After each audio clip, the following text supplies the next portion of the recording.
Okay, guys. Nick Wright saying Blake Griffin signing with the Nets just adds to the legacy of super teams assembling in response to LeBron James winning a title. Now, what's interesting is he quote tweeted that, and in my opinion, proves his point. 07, LeBron makes his first finals. What happens the season after that? The Celtics' big three assembles. LeBron wins his first title in 2012. What happens after that?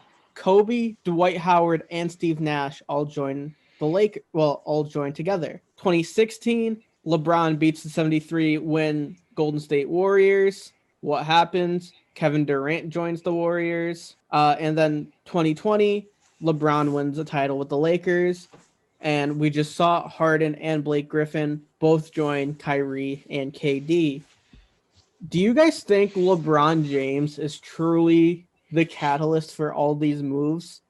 And should we credit him for this, I don't want to say super team era, but this boom in super teams?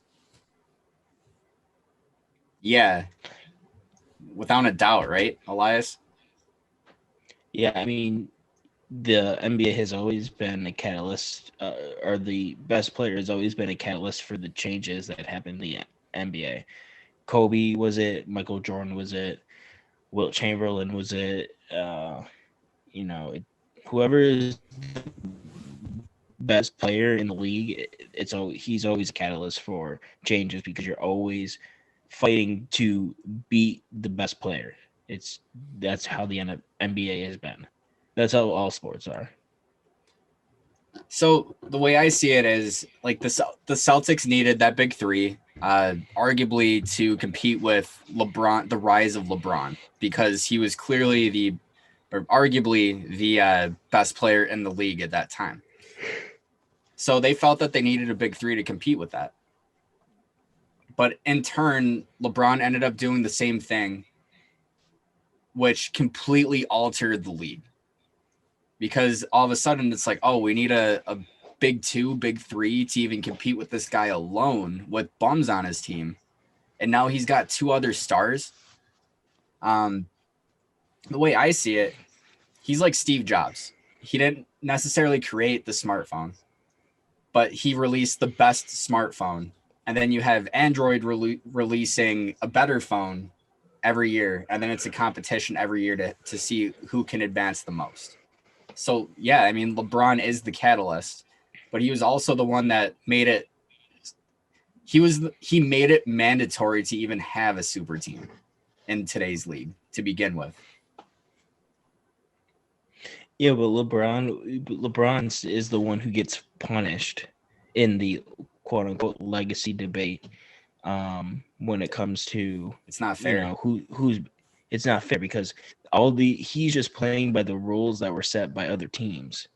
These other teams are making super teams to try to beat him, and he's just trying to make things even.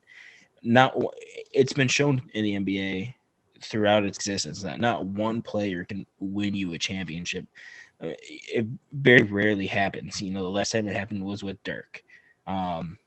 He beat the last big super team. Other than that, name another time when it happens. It rarely happens.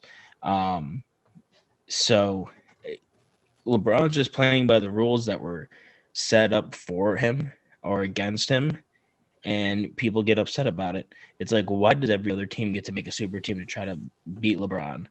But the minute LeBron makes a super team to try to counteract that, he's the one who's looked at as a bitch or someone who can't do it by himself, when every other super player or superstar hasn't been able to do it on his own.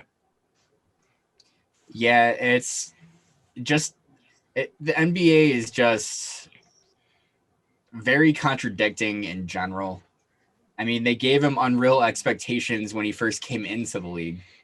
He had to live up to Michael Jordan's legacy as like a 17-year-old or whatever. I mean, 19, that alone, but yeah, that like that that alone is burden. unfair. Yeah. No, he was 18. Whatever, but do you guys? So one of the lesser known things we kind of talk about with LeBron is kind of how he helped usher in a new era for player control. I mean, that big three in Miami was literally player built. Do you think that might be the most significant part of his legacy going forward?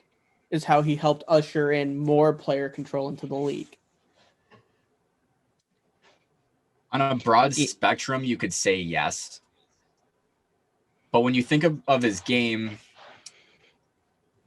like people act like Steph Curry is like so influential. I think he is, but like Elias was saying something earlier. He was saying how he ushered the era of positionless basketball.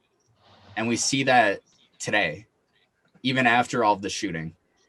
And you could credit LeBron to that, if we're going to be honest.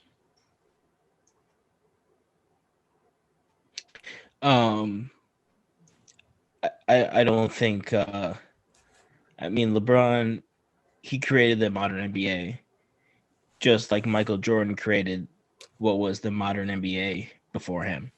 The league is always going to be driven by who's the number one player. And LeBron has been the player who's been doing it the longest. He's been dominant ever since he came out of high school. And he's still dominant. He's still the number one player in the league at 36. He's probably still going to be the number one player for the next 2 years. And teams are always going to find a way to try to beat him. And LeBron's greatness is he's always going to find a way to either make the finals or win the finals.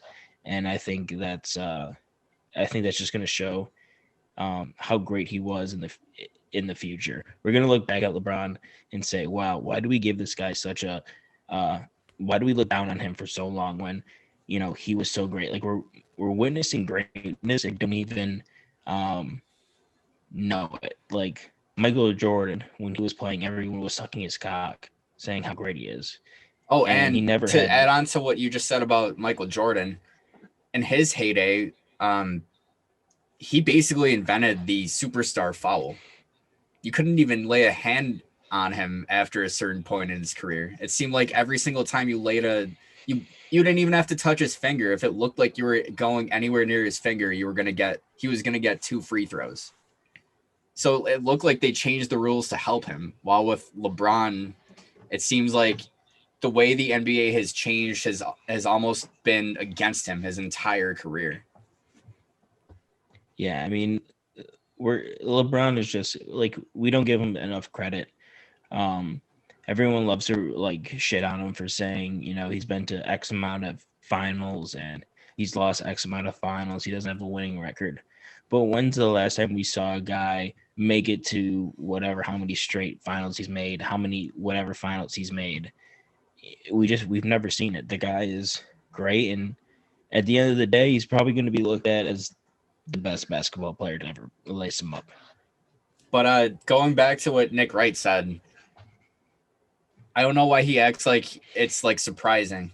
It's like, of course, teams are going to retaliate against a guy that's made 9 straight finals appearances. You think they're just going to sit there and let him do it? No, yeah. I mean, these guys are playing to win finals, you know? Yeah. I mean, some guys are probably playing for money, but I mean, I think people probably get bored of seeing LeBron James go to the finals or seeing the Warriors make the finals. Other guys want to win. That's the whole point of playing the game. You don't just play 82 games and then some just to lose. Like, guys want to win. Like, after dominating the NBA for so long, it's fair to assume that he's now like the villain of the NBA. And there's going to be players that want to plot against that. Well, I mean, this isn't the first time he'd be the league's villain. Like, he's been the villain since 2013. See, no, I think LeBron goes through phases. I think LeBron, when he's winning, he's the villain. Then another team like the Warriors will beat him, and then he becomes the hero who finally beats the Warriors, or he wins another one and he's like the hero, and then people just start hating him. It's the way that teams in the NBA or players in the NBA have gone forever. Yeah, people were loving it when he was getting clapped by the Warriors every year. They were like, Yeah, "Oh, and- MJ would never let this happen." But that And then trip with 2 years Cleveland, later, Oh yeah, that was yeah, ridiculous. that was Number LeBron one ring became. ever. I was gonna say people were saying he was better than Jordan because of that ring. people love to like flip flop back and forth. It's just a way to keep podcasts like this running because there's some kind of debate that needs to be said. When all reality, LeBron's been the hero of this league since he's stepped into it.